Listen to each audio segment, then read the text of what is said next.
Today, on How It's Made. Goalie pads.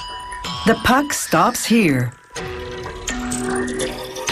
Lapel pins. Allegiance made to order. Cardboard boxes. A product that's all packaging. And crystal wine glasses. The science behind the sparkle.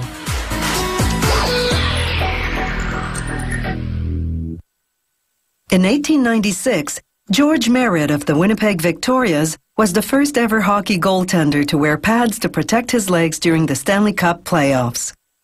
He and those who followed him used cricket pads. Wider pads specifically for ice hockey didn't come about until the 1920s.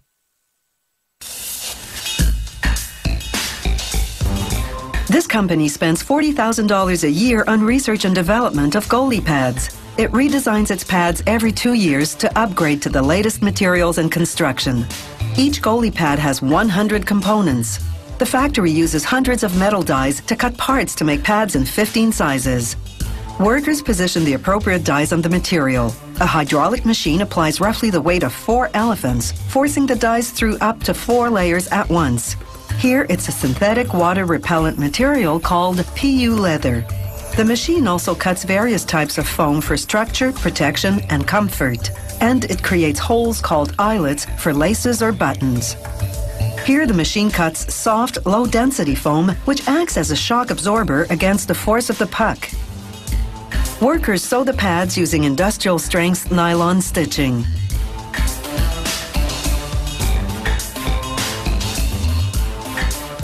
To protect the PU leather, they sew on a 3mm layer of foam and zippers on openings that will be packed with shredded foam for a snug fit.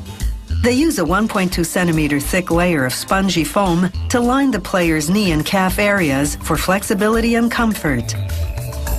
The stitching is purely decorative.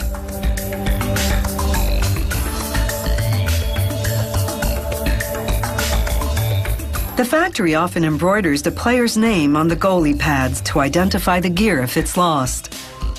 This automated embroidery machine has 12 computer-guided heads. They use up to 40 different thread colors.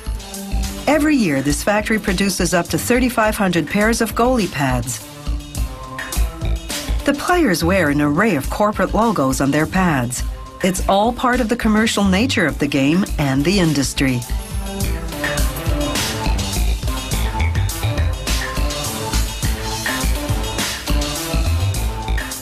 Now they sew on a zippered pocket which, when filled with foam, will protect the calf area.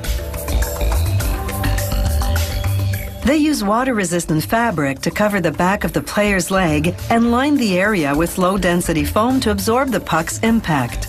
Then they attach flaps called knee raisers to protect the knee area. Good thing, given that pucks will slam the goalie at a speed of up to 160 kilometers an hour. Next, they sew the front and back parts of the pads together.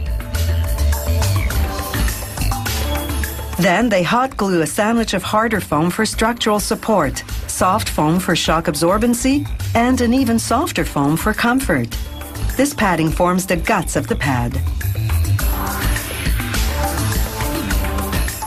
Using crimpers, workers fasten the pads together temporarily. Then they use an 18-centimeter long needle with a diamond-shaped tip to sew the layers together. The worker threads the layers, uniting them into one piece. This process is called lasting. Workers now pack the outside of the goalie pad with more rigid foam for structure and softer foam for comfort. They use clamps to fasten the boot area together temporarily while inserting shredded foam. Shredded because it's easier to squeeze in. Then, using a specialized sewing machine, they sew the outermost shell of the pad.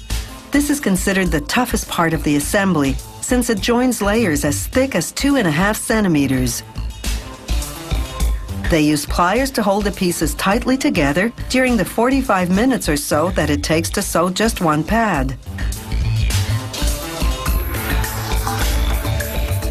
After trimming the excess from the ends, workers cover them with a strip of PU leather, a process called capping.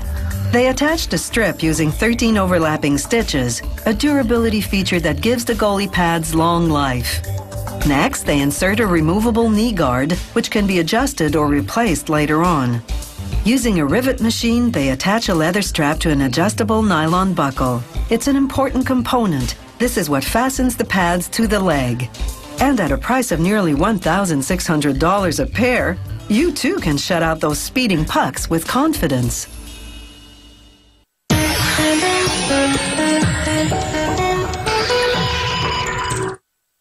Lapel pins let you proudly show off where you've been or where you stand.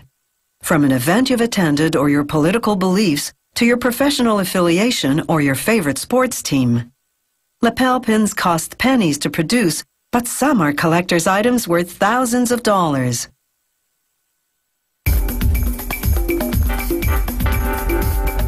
They may be tiny, but they're out there in huge numbers. This one company turns out about 5 million lapel pins a year. It all starts with a sketch of the pin design, and from that, the master, a negative made of magnesium, a type of metal. They'll make copies of this master to create a production mold. But first, using what's called a coping saw, they cut out the front and back pieces of the master.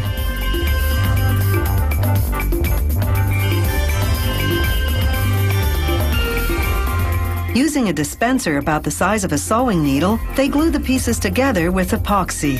It takes 5 minutes to dry. Then they cast enough copies of the master to fill up a rubber disc. After tracing the outlines, a worker uses a surgical knife to meticulously